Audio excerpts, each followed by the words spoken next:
Buenos días. Bueno, pues el día de hoy vamos a hacer una pausa en nuestra serie. Como iglesia, esta semana fue una semana complicada porque, bueno, como todos ya saben, uno de nuestros pastores sufrió la pérdida de su padre. Entonces, y creo que pensando en ese punto, en ese tema, es que el día de hoy es bueno que podamos hablar o podamos ver el sufrimiento de acuerdo a la Escritura. Así es que, haciendo una pausa a la serie, el día de hoy vamos a ir a Primera de Pedro. Si me acompañas, vamos a abrir nuestras Biblias, por favor, en Primera de Pedro. Y vamos a ir al capítulo 4. Primera de Pedro, capítulo 4, y vamos a estar en los versículos del 12 al 19. Primera de Pedro, capítulo 4, versículos del 12 al 19. El título de este sermón es El sufrimiento es inevitable. El sufrimiento es inevitable.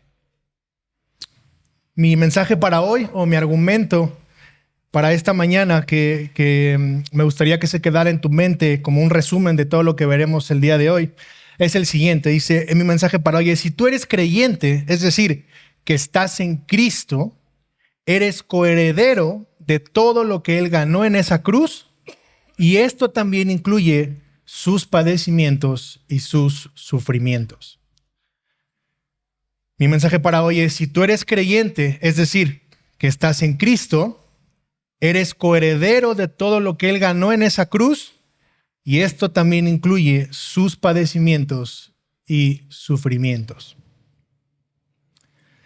Muy bien, haciendo un ejercicio de honestidad, me gustaría que levantaran la mano. ¿Cuántos de ustedes muchas veces han pensado en tirar la toalla? En decir, esto del cristianismo, la verdad, como que ya no me está funcionando. Como que el ser cristiano está peor que cuando negaba a Jesús. Como que el ser cristiano no tiene como ya mucho sentido. Ahora hay nuevas corrientes, hay nuevas cosas que parecen estar mejor. Es más, creo que hay hasta un nuevo cristianismo que pinta mejor que el que muchos enseñan, que es, según dicen, bíblico. Como que el nuevo cristianismo, como de espectáculos y de motivaciones, como que está más chido. Llama más mi atención que el cristianismo bíblico. Y en muchos de los momentos, siendo honestos, gracias a los que levantaron la mano, ¿cuál es el pensamiento que normalmente viene cuando estamos felices? ¿Este pensamiento de negar el cristianismo, de retirarnos? ¿O cuándo es ese momento cuando comenzamos a pensar estas cosas? Cuando estamos pasando ¿por qué? Por crisis, ¿no? Por sufrimientos, por padecimientos. Honestamente, ninguno de nosotros, cuando está contento, cuando está feliz o cuando las cosas están saliendo bien, es más, hasta decimos, no, aleluya, gloria a Dios, y hasta ocupamos el lenguaje de los creyentes, ¿no? Hay algunos que dicen ser creyentes, pero aparentan con el lenguaje, ¿verdad? No estoy diciendo quién, solo estoy generalizando.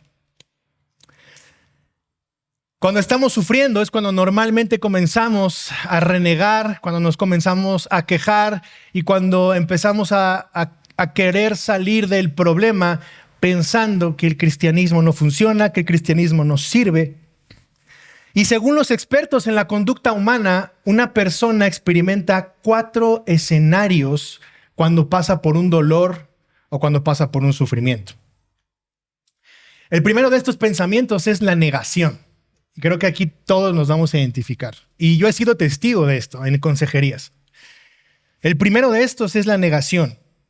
Lo primero que pasa por tu mente es: tú no puedes creer que esto te esté pasando a ti. ¿Cierto? Lo primero que uno se pregunta es: ¿por qué a mí? Y comienza entonces el pensamiento de la negación en medio del dolor, en medio de la prueba y en medio del sufrimiento. No puedo creer que esto me esté pasando a mí. Lo segundo que comienza a suceder en nosotros cuando estamos experimentando esto es ira o enojo. En esta etapa, la persona comienza a buscar culpables de la situación en la que se encuentra. Y buscando esos culpables, comienza a desarrollar un enojo, una ira en contra de esas personas. Muchas de estas personas son las que, según la persona que está sufriendo, son los causantes de este dolor. Y esto puede ser tu esposo, tu esposa, tus hijos, tus hermanos, tus amigos, el jefe en el trabajo, tus padres, tu pareja, el doctor, el pastor, la iglesia, Dios y hasta tú mismo. Hay personas que dicen, es que tengo coraje conmigo mismo. Estoy enojado conmigo mismo. ¿Por qué? Y comienza a desarrollar este sentimiento por el sufrimiento, por la prueba o por lo que está padeciendo en ese momento. La tercera cosa que comienza a desarrollar el ser humano cuando está pasando por alguna de estas pruebas o por alguna dificultad o dolor es la depresión.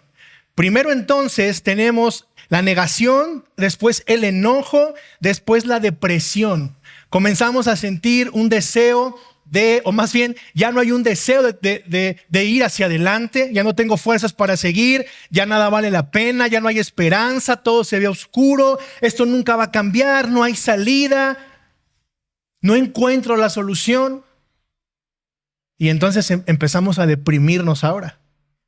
Ahora es como imposible, yo no voy a poder salir adelante. Esto de ser cristiano ya no sirve. Primero le echamos la culpa a Dios y después decimos Dios no sirve.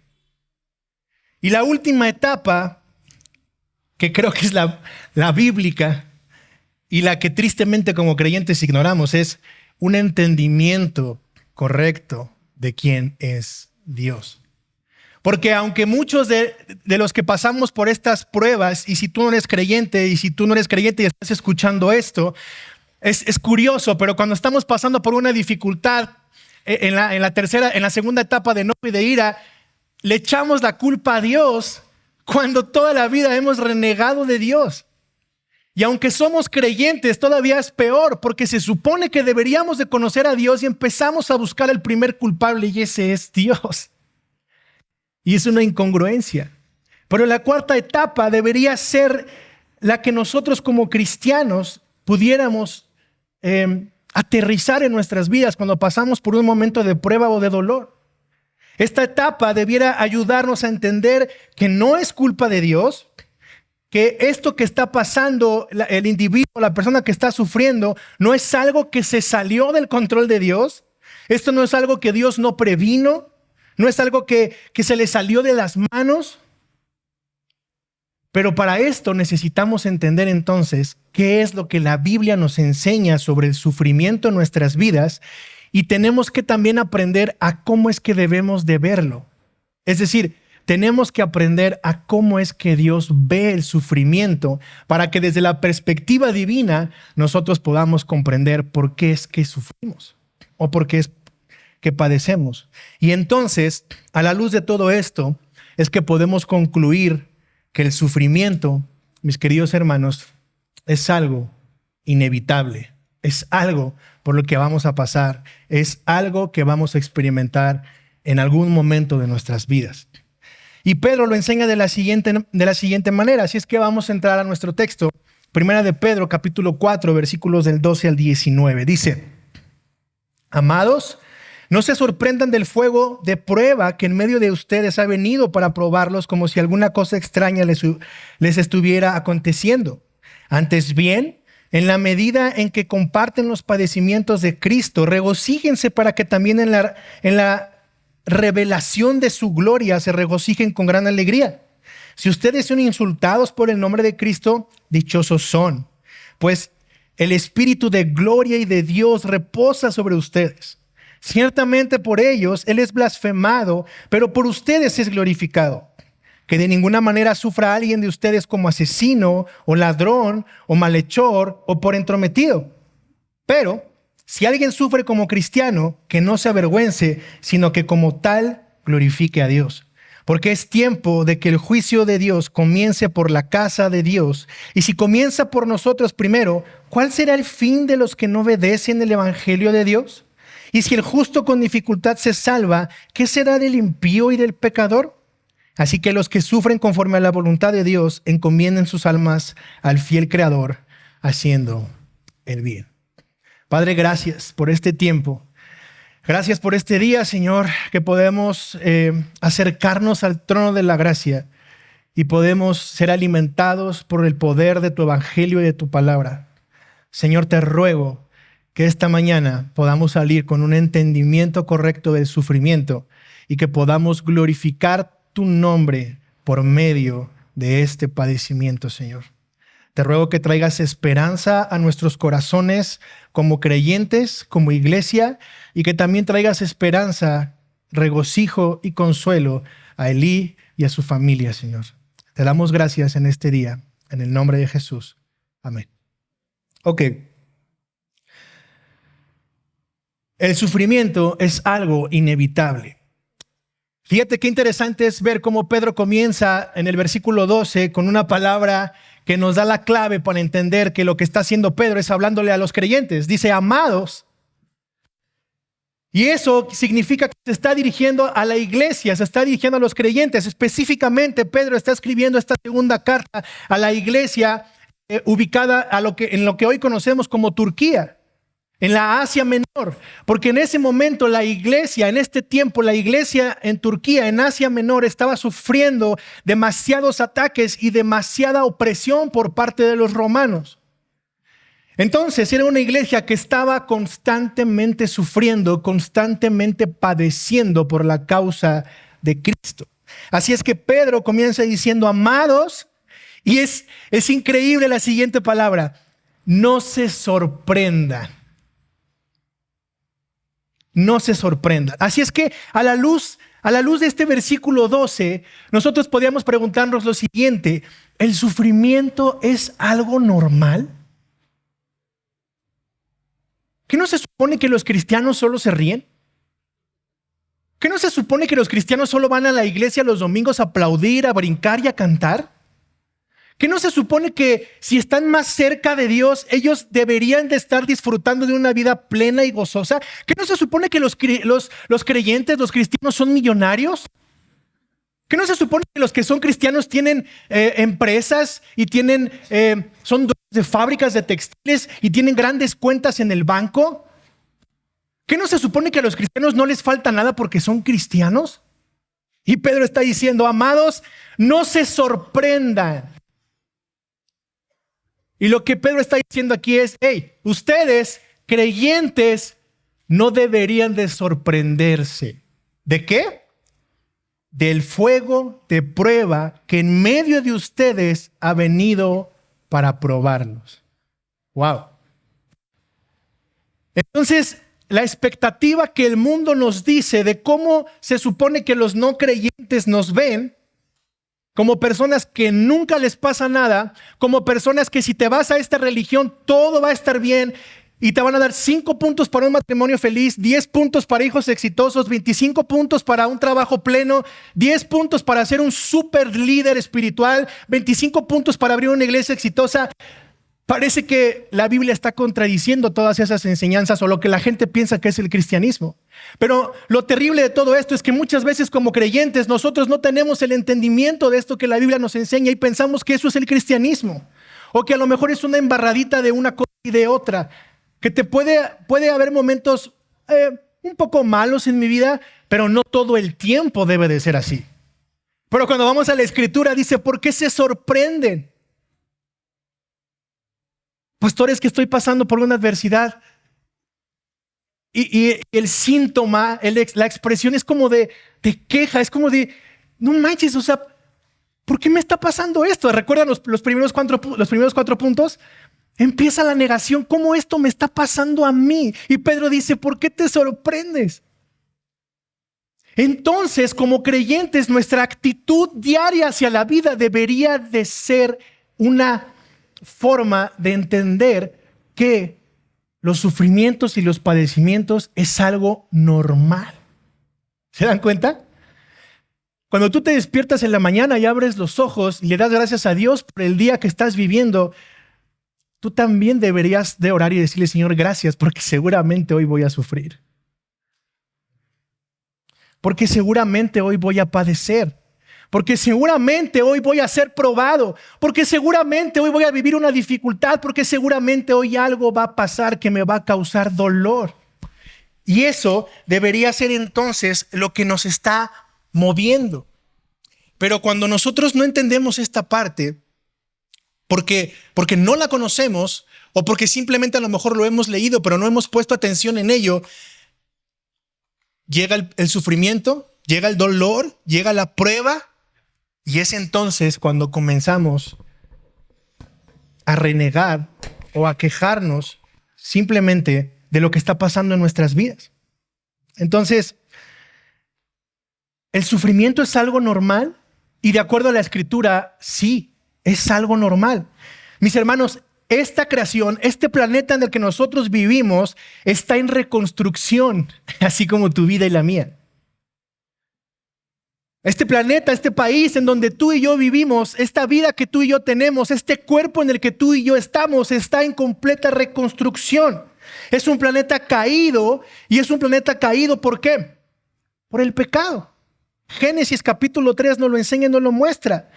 De la misma manera que el planeta entero está caído por causa del pecado, nuestro corazón, tu corazón y el mío también está caído por causa del pecado. Y es entonces donde ahora podemos entender y comprender por qué es que hay tanto padecimiento en el mundo, por qué es que hay tanto dolor, por qué es que hay tanto sufrimiento. Es más, con eso, de más a menos puedes entender por qué es que hay sufrimiento en tu vida. ¿Por qué es que el día de hoy tú estás pasando, padeciendo una prueba o estás pasando por un sufrimiento? Entonces, desde la perspectiva de la Biblia, tenemos que entender Génesis 3:15, que va a aparecer en la pantalla. Dice: pondré enemistad entre tú y la mujer, entre tu simiente y su simiente. Él te herirá en la cabeza y tú lo herirás en el talón. La mujer dijo, en gran manera multiplicaré tu dolor. Wow. Ahí podemos encontrar respuestas, ¿no? En el parto, con dolor darás a luz a tus hijos, tu deseo será para tu marido y él tendrá dominio sobre ti. Versículo 18, espinos y cardos te producirá y comerás de las plantas del campo, con el sudor de tu rostro comerás el pan. ¿Cuántos sufren trabajando? Tal vez tu trabajo no es físico como el mío, pero si estás frente a una computadora, duele la cabeza, fastidia estar sentado. Te duele el cerebro de estar pensando, de estar haciendo, estadísticas, gráficas, mandando correos, reportes, consultando clientes, armando presentaciones, a lo que tú te dediques. El trabajo cansa, el trabajo duele, eso produce en ti dolor, eso produce en ti sufrimiento, estás sufriendo. Si no te has dado cuenta, eso es parte de lo que está pasando en tu vida. Y luego dice, con el sudor de tu rostro comerás el pan hasta que vuelvas a la tierra, porque de ella fuiste tomado, pues polvo eres y polvo volverás.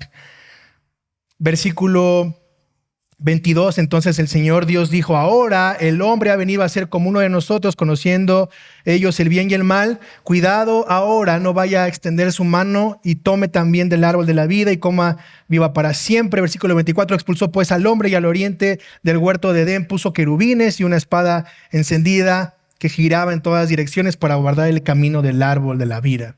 Hermanos, vivimos en un mundo caído. Vivimos en un mundo que tiene pecado.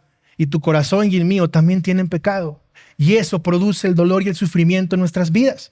Romanos 8, 22 y 23 dice, dice lo siguiente, pues sabemos que la creación entera gime y sufre hasta ahora dolores de parto. Las mujeres no me van a dejar mentir. Todas las que no han tenido hijos han experimentado este dolor.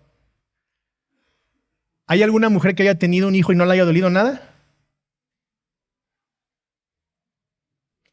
Imposible, ¿verdad? ¿Y sabes qué es lo más interesante? Que entre más duele, eso significa que el bebé ya va a nacer. O sea, el dolor se intensifica para que el bebé nazca.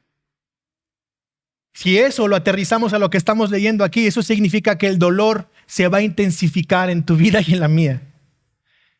El dolor en este planeta se va a intensificar en medida en que Cristo se acerque. Entre más dolor hay, significa que la bendición está cada día más cerca. ¿Se dan cuenta?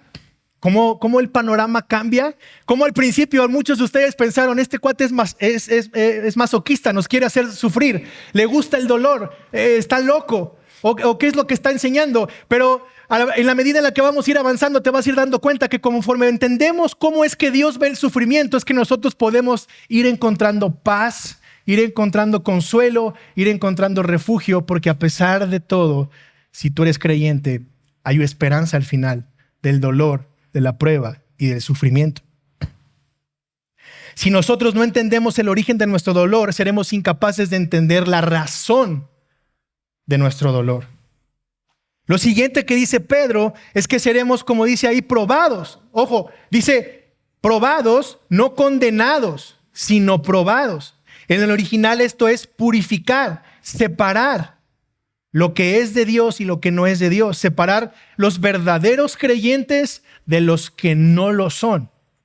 Por eso dice no se sorprendan del fuego de prueba que en medio de ustedes ha venido para probarlos, como si alguna cosa extraña les estuviera aconteciendo.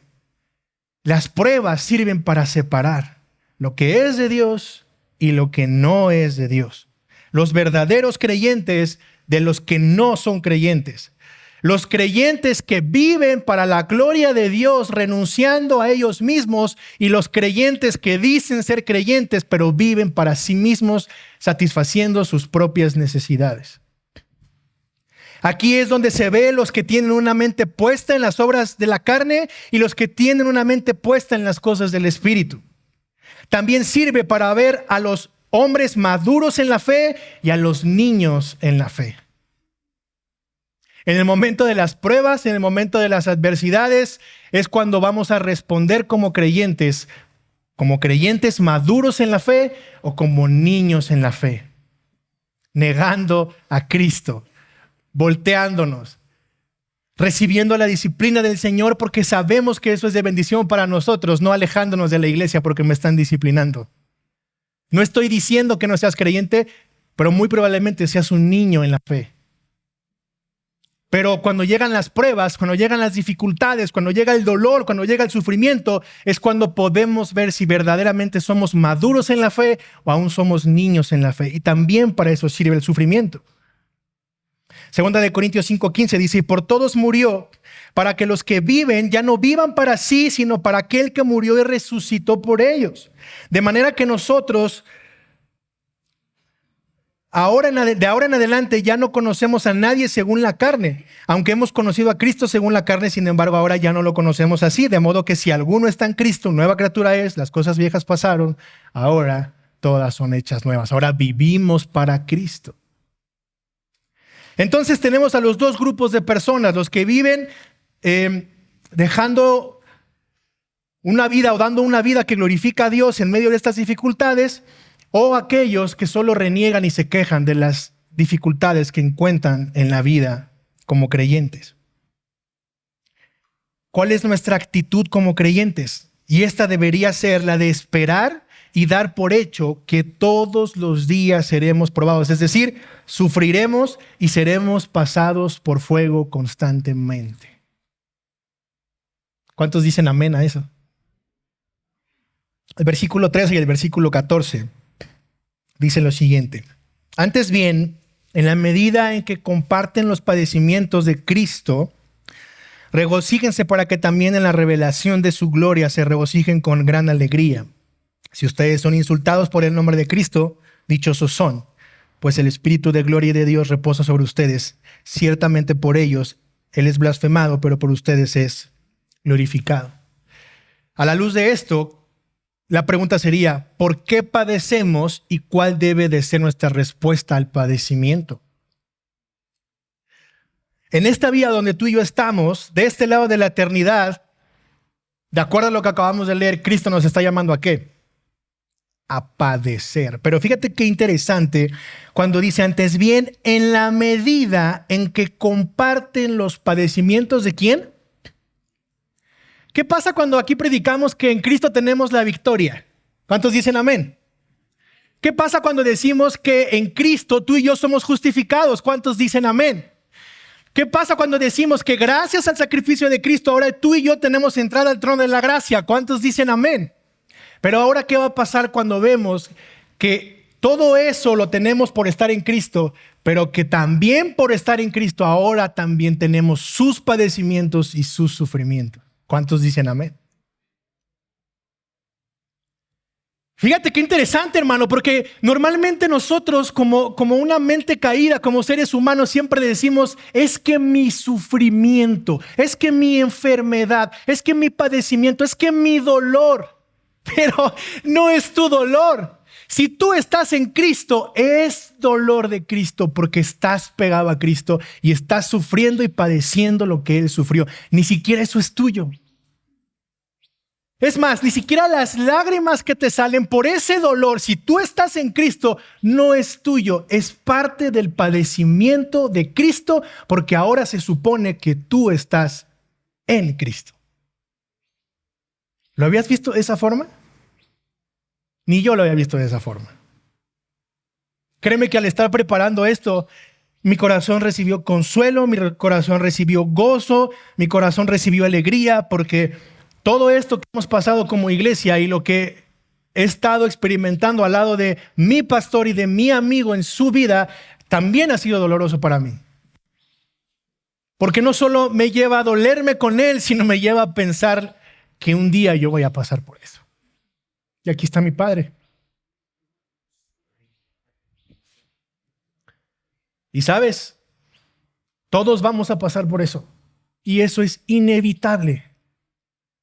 La pregunta es, ¿vamos a voltear al cielo y decir, Señor, son tus padecimientos, es tu dolor y gracias porque estoy en ti? ¿O es mi padecimiento, es mi dolor y por qué haces esto? Esa es la respuesta. ¿Cuál va a ser nuestra actitud? ¿Cuál es nuestra respuesta al padecimiento?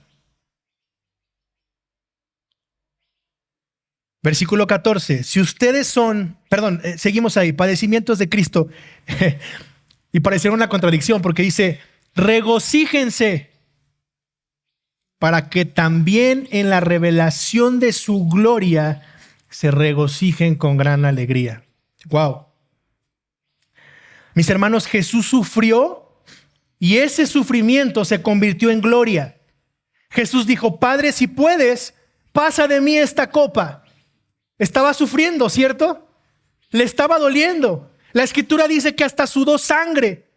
¿Y qué pasó? Fue a la muerte, y no una muerte cualquiera, fue una muerte de cruz. Pero después de eso resucitó y está sentado a la diestra de Dios gobernando todo, y eso nos dio salvación, perdón de pecados, vida eterna, y ahora está glorificado. Wow. ¿Y sabes qué va a pasar contigo y conmigo?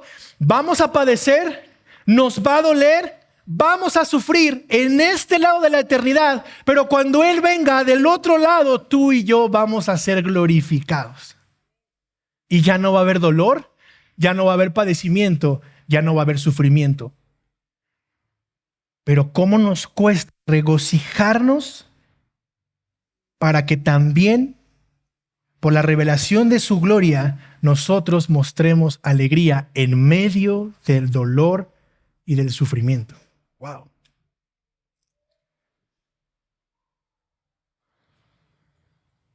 Juan 17:1 dice, va a aparecer ahí en la pantalla. Estas cosas habló Jesús y alzando los ojos al cielo dijo, Padre, la hora ha llegado. ¿Cuál hora? La hora de mi muerte. Fíjate las palabras de Jesús, glorifica a tu Hijo. Señor, que en medio de mi sufrimiento, que en medio de mi dolor, que en medio de la muerte de cruz, tú, Padre, puedas ser glorificado para que el Hijo te glorifique a ti. Wow. ¿Cuántos de nosotros podríamos imitar estas palabras de Jesús en medio del dolor y del sufrimiento? Hermanos, no estoy diciendo que esto es un ABC que debes de cumplir. No estoy diciendo que esto es una fórmula mágica para que a ti no te duela nada. No, yo no estoy diciendo eso. Yo estoy diciendo que en medio de ese dolor, que en medio de ese sufrimiento, que por supuesto Cristo entiende porque Él lo pasó, tú y yo podemos glorificarlo y regocijarnos porque Él lo hizo también. Mis hermanos, no hay corona sin cruz, no hay gloria sin sufrimiento, no hay salvación sin dolor, no hay resurrección sin muerte. No hay venida de Cristo sin dolor al esperarla. ¿Te das cuenta? Este es el cristianismo bíblico. Este es el cristianismo que nos enseña la Escritura. La pregunta es si tú y yo estamos dispuestos a vivir este cristianismo. Esta es la forma en la que Dios mira el sufrimiento. Si ustedes, versículo 14, son insultados por el nombre de Cristo, ¿qué dice ahí? Dichosos son, pues el Espíritu de gloria y de Dios reposa sobre ustedes. Ciertamente por ellos Él es blasfemado, pero por ustedes es glorificado. ¿Cómo es que tú y yo podemos glorificar a Dios y regocijarnos en medio del dolor, del sufrimiento y de la prueba? Porque hay un Espíritu Santo en ti y en mí que nos permite glorificarlo en medio de eso. ¿Te das cuenta? No puede ser en tus fuerzas, no puede ser en mis fuerzas, no puede decir, no, es que qué carácter tiene, es que qué valiente, es que ese cuate no llora o esa mujer es muy fuerte por dentro. No, tú no puedes hacer eso, necesitas al Espíritu Santo que te da paz, que te da consuelo, que te trae gozo, que glorifica a Dios, porque puedes ver a una persona que está pasando por algo terrible, pero puedes ver en su rostro paz, puedes ver en su rostro gozo. Ayer el pastor Eli compartió unas palabras a las personas que lo estaban acompañando y muchas de esas personas se molestaron y se sintieron ofendidas porque comenzó a decir cosas como estas y la gente empezó como a ofenderse diciendo, ¿estás loco? ¿Qué no te dueles por la pérdida de tu padre? ¿Qué no tienes respeto por su memoria? Gente de verdad ofendida. No, es que ustedes no están entendiendo. Él está siendo glorificado, Él está en la presencia del Señor. Mis hermanos, el problema no es mi papá, el problema son ustedes que siguen aquí si no se han arrepentido. Wow, la gente se empezó a ofender y se empezó a molestar y un grupo como de 5 personas mejor se paró y se salió de tan ofendidos que se sintieron. ¿Saben por qué? Porque ese no era el punto. El punto es, ustedes siguen aquí y si no se arrepienten, no van a poder glorificar a Dios porque saben que van a seguir sufriendo. Y si están sin Cristo, si el Espíritu Santo no mora en ustedes, están perdidos. No hay corona sin cruz, no hay gloria sin sufrimiento. Gracias, no hay salvación sin dolor, no hay resurrección sin muerte. Es necesario el dolor.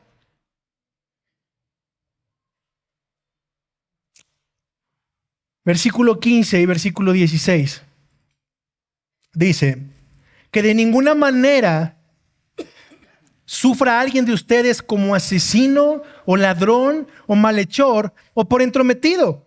Versículo 16, pero si alguien sufre como cristiano, que no se avergüence, sino que como tal, glorifique a Dios. Pedro está llegando al clímax. Pedro está en la parte central. Este es el énfasis. Esta es la parte importante de todo lo que Pedro está diciendo. Y la pregunta es, ¿cómo entonces es que debemos de sufrir? ¿Los cristianos pueden sufrir por su pecado? Por supuesto. Eso es correcto. Y mira esto que encontramos en la Escritura. Y fíjate, vamos a llegar ahí, pero aún no llegamos en la serie de los Hechos. Pero Hechos capítulo 7, versículos del 54 al 60, va a aparecer en la pantalla. Vamos a ver lo que pasa con Esteban. Fíjate qué interesante. Dice, al oír esto, se sintieron profundamente ofendidos. Esteban les estaba diciendo, son unos religiosos. Son pecadores y necesitan del evangelio. Y estos cuates se ofendieron y crujían los dientes contra él. Esto pasó ayer. Yo fui testigo de eso. Se sintieron tan ofendidos y tan confrontados con su pecado que, fíjate, crujieron los dientes. Pero Esteban, ¿qué dice ahí? Lleno del Espíritu Santo. Lo iban a apedrear, Lo iban a matar. Estaba a punto de morir. Pero Esteban, lleno del Espíritu Santo, fijó los ojos en el cielo, vio la gloria de Dios y a Jesús de pie a la diestra de Dios. Ojo, la Escritura dice que Jesús, ¿cómo está a la diestra de Dios? ¡Wow! Este hombre que estaba a punto de morir, que estaba sufriendo, que tenía dolor, en ese momento estaba glorificando a Dios. Dice, vio la gloria de Dios y no vio a Jesús sentado, hermano. Tuvo una visión en ese momento y lo vio de pie. ¿Sabes por qué? Estaba intercediendo por él. ¿Tú crees que Dios es ajeno a tu sufrimiento? ¿Tú crees que estás pasando por lo que estás pasando y que Dios no está ni enterado de lo que estás pasando? Es absurdo pensar eso. No, hermano, Dios está completamente enterado. Es más, Dios está respondiendo a lo que tú necesitas sin que tú siquiera estés orando por eso.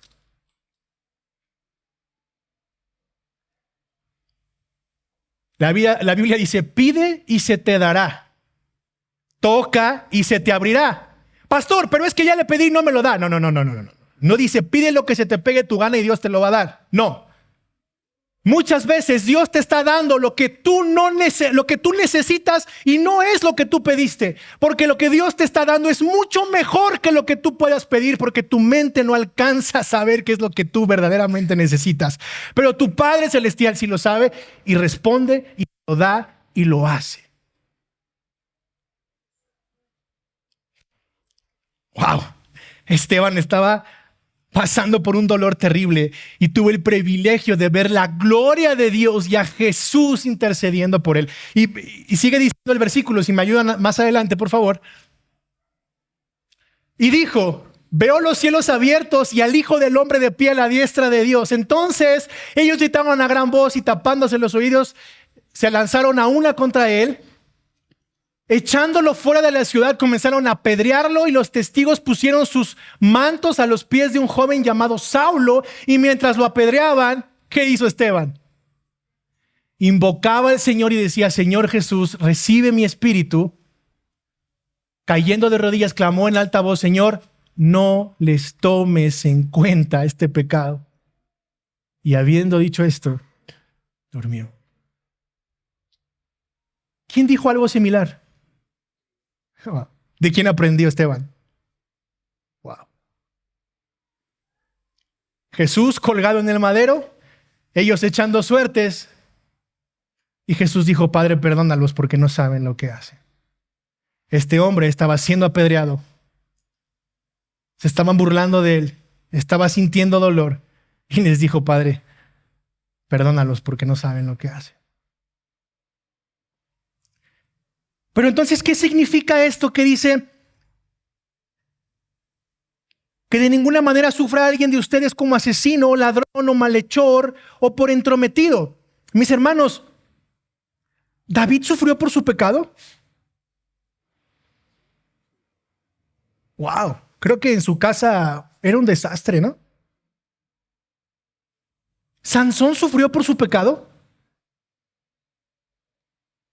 David y Sansón eran creyentes, son creyentes. Yo estoy seguro que están en la presencia del Señor, ahí están.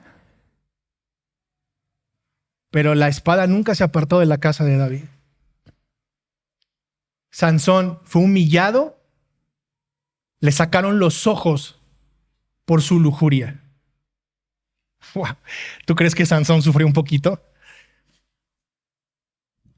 Y Jesús, que no tenía pecado, fue hasta la muerte y muerte de cruz. ¿Y sabes qué hizo? Glorificó a Dios por medio de su dolor y por medio de su sufrimiento.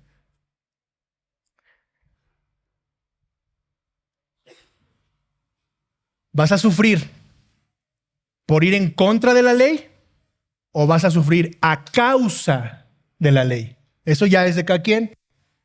Ustedes saben cómo lo van a hacer. Y hay ejemplos. ¿Sufrimos como Esteban? ¿O sufrimos como David? ¿O sufrimos como Sansón? Incluso como Se me fue el nombre. Como Noé. Uno puede decir, no, qué padre, Noé le daba de comer a los animalitos. ¿Tú te puedes imaginar cuánto tiempo se aventó Noé en un barco? ¿Quién sabe a dónde iba alimentando animales? O sea, ¿te puedes imaginar esa experiencia? ¿Tú crees que la pasó muy padre? Sufrió también, padeció. ¿Y después qué pasó? Dios lo cubrió del diluvio, Dios lo guardó a él y a su familia, pero también padeció, también le dolió, también sufrió, vivió una experiencia que seguramente no fue muy grata. Ahora, versículo 16, pero si alguien sufre como cristiano, que no se avergüence, sino que como tal glorifique a Dios. Fíjate qué interesante, y lo voy a conectar con Hechos capítulo 1, versículo 8, que lo hemos dicho hasta el cansancio. ¿Qué dice Hechos capítulo 1, versículo 8? Es la promesa. Es el corazón del libro de los Hechos. Pero recibirán poder cuando el Espíritu Santo venga sobre ustedes y serán mis testigos en Jerusalén, en toda Judea y Samaria, hasta los confines de la tierra. Amén. Porque vamos a ir y vamos a ser testigos y el Espíritu Santo va a venir sobre nosotros para ser equipados y poder ir y predicar el Evangelio y así cumplir la gran comisión. Pero en el original la palabra testigos es la palabra mártires. Y aún no llegamos a ese punto, que vamos apenas en el capítulo 3 del libro de los Hechos, pero si tú has estado leyendo Hechos en tu casa, te vas a ir dando cuenta cómo la iglesia va a comenzar a sufrir, cómo la iglesia va a comenzar a padecer, cómo la iglesia va a empezar a ser perseguida, cómo van a empezar a agarrar a los líderes, cómo los van a empezar a encarcelar, cómo van a empezar a experimentar dolor por causa del Evangelio. No solo es por predicar el Evangelio, es en tu vida diaria, es un todo. El ser cristiano es un todo y vas a experimentar dolor en ese todo. Así es que tú y yo hemos recibido ese poder del Espíritu Santo para ir y predicar el Evangelio y cumplir la gran comisión, pero dentro de todo esto está incluido el sufrimiento. Y no lo vas a poder evitar. Por eso dice, si alguien sufre como cristiano, que no se avergüence, sino que como tal glorifique a Dios. Yo sé que suena muy bonito, suena muy motivacional, pero hermanos, si podemos ver la circunstancia de Jesús y podemos ver el Evangelio en todo su esplendor y podemos ver a Cristo haciéndolo, ahí es donde podemos descansar y decir, Señor, solo en ti, solo por ti es que yo puedo soportar esto. Yo no voy a decir qué dolor es más grande o qué dolor creo yo que es más grande que otro. Pero cada uno de ustedes sabe cuál sufrimiento, prueba, padecimiento está pasando. Y cada uno es importante porque cada uno tiene un significado distinto para cada persona. No es uno más y otro menos. Al final es una prueba y es un padecimiento. Pero solo recuerden una cosa. Todo es para la gloria de Dios. Versículo 17, ya estoy terminando. Porque es tiempo de que el juicio comience. ¿Por dónde? Sí. Ahí es donde dice, híjole, mejor sí me regreso. Mejor solo voy a venir los domingos y escucho la palabra porque está bonita. Pero de eso de que confieso ser cristiano, mejor ya no. Fíjate, de por sí me duele, sufro y ahora me dices que el juicio va a empezar primero aquí. ¿Dónde está lo padre de esto? Y si comienza por nosotros primero, y aquí viene lo interesante, mis hermanos. Aquí es donde si tú no eres creyente, hoy te animo a que puedas venir en arrepentimiento y fe en Cristo. Y si tú eres creyente, te animo a que reflexiones en tu cristianismo. ¿Cuál será el fin de los que no obedecen el Evangelio de Dios? Y si el justo con dificultad se salva, ¿qué será del impío y del pecador? Wow. Si el cristiano sufre le duele y su vida es de arrepentimiento y de fe constante porque todo el tiempo se equivoca, ¿qué será de aquel que ni siquiera le interesa saber de Dios porque piensa que Él es autosuficiente y que es su propio Dios? ¿Qué va a ser de esa persona? Ante esto, la pregunta aquí sería, ¿hay diferencia entre sufrir con Jesús y sufrir sin Jesús? Mis hermanos, todos tendremos un juicio, creyentes y no creyentes. Segunda de Corintios, capítulo 5, versículo 10, dice lo siguiente: porque todos nosotros debemos comparecer ante el tribunal de Cristo para que cada uno sea recompensado por sus hechos, estando en el cuerpo de acuerdo con lo que hizo, sea bueno o sea malo. Todos vamos a ir al tribunal de Cristo. Aquí no hay buenitos, aquí no hay super espirituales, aquí no hay es que yo llegaba a las 8 de la mañana, es que yo abría la puerta, es que yo sí lavaba, es que yo sí hacía. Aquí no, aquí no estamos viendo nada de eso. Todos vamos a ir al tribunal de Cristo y cada uno va a dar cuentas de su vida. Y esto siempre lo repito, yo sé que soy repetitivo en esto, pero todos vamos a dar cuentas de nuestras buenas obras que se supone deberíamos de estar haciendo como creyentes. La iglesia también recibirá un juicio. Y de hecho, el juicio va a comenzar por ahí, dice Pedro, porque es tiempo de que el juicio comience por la causa de Dios. Y sabes, los tiempos que estamos viviendo son la muestra de ese juicio. Hubo una pandemia muy fuerte en la que todos estuvimos involucrados. Es más, si tú tienes hijos de 12 años para abajo, son la generación pandemia, ¿no? Y es una de las pandemias más fuertes que ha vivido la historia de la humanidad. Pero Dios estaba haciendo un juicio y Dios también hizo un juicio para su iglesia. El problema es que muchas iglesias hoy siguen dormidas y siguen sin entender lo que Dios hizo. Y lejos de comprender el juicio de Dios, muchas iglesias dijeron, Dios nos está llamando a hacer teleiglesias. Y ahora hay hasta pastores que son telepastores. Yo pastoreo una iglesia. ¿De cuántas personas? 1,000. ¿O dónde se reúnen? Por Zoom. Vaya, qué interesante. Qué modernos, ¿no? No se han dado cuenta. La iglesia sigue dormida. No entendió el juicio, no entendió el llamado de Dios, no entendió el golpe para que la iglesia despierte y pueda regresar a los fundamentos, pueda regresar al libro de los Hechos. Por eso estamos predicando Hechos. El juicio comenzó y Dios está haciendo un juicio y lo hace primero en su casa, primero con su iglesia, porque la iglesia tiene que despertar y entender que lo único que puede enseñar y lo único que tiene que descansar es en el poder del evangelio. Tu propia vida. ¿Cómo puedes evaluar tu propia vida y tu cristianismo?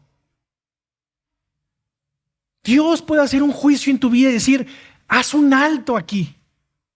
¿Te das cuenta cómo estás viviendo? ¿Te estás dando cuenta cómo está tu matrimonio? ¿Te estás dando cuenta cómo están tus hijos? ¿Te estás dando cuenta las decisiones que tomas, en lo que estás trabajando? La forma en la que hablas, tu lenguaje, tus pensamientos, lo que ves, lo que escuchas. Puedes hacer un alto y decir, ¿qué estoy haciendo? ¿Esto es cristianismo? ¿Esto hace un hijo de Dios? ¿Esto hace aquel que ha nacido de nuevo y que está juntamente con Cristo y que está lleno del Espíritu Santo? ¿Esta es la forma en la que debe de actuar un creyente?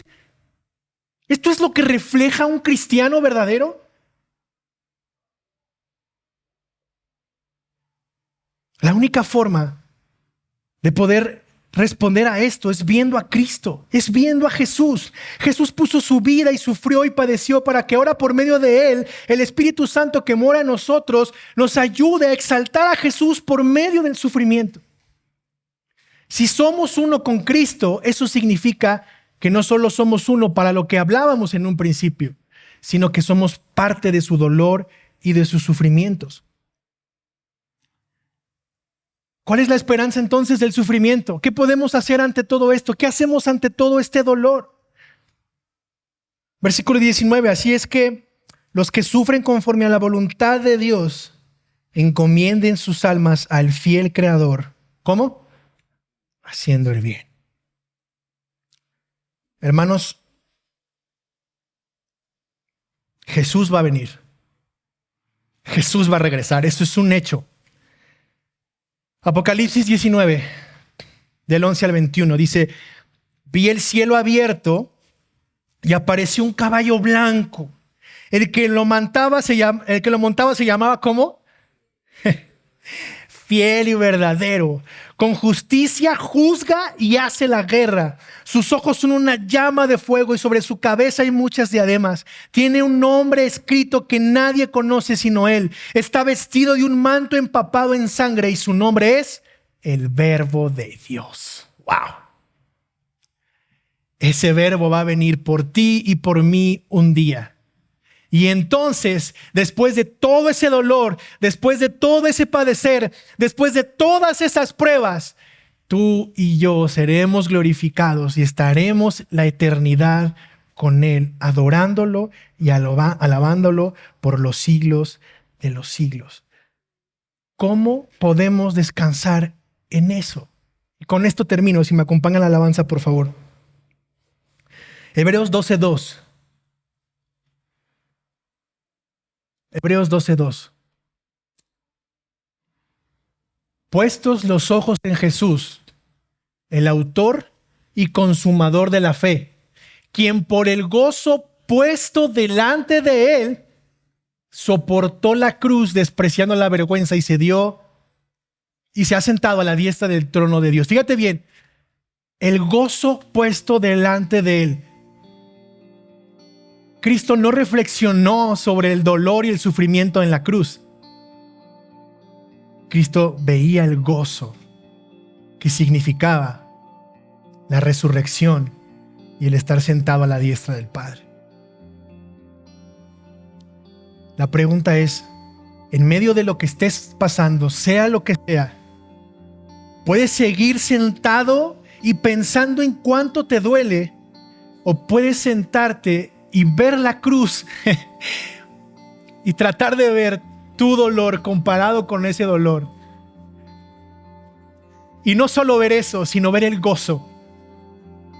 El gozo de estar sentado a la diestra del Padre, de haber logrado la victoria y de que por medio de ese sacrificio ahora tú y yo tengamos perdón de pecados, salvación y vida eterna. Y no solo eso, sino la esperanza de esperar a ese Jesús que vendrá por nosotros para ya nunca más sentir dolor. Ponte de pie conmigo. Vamos a orar y después alaba al Señor y canta de lo más profundo de tu corazón.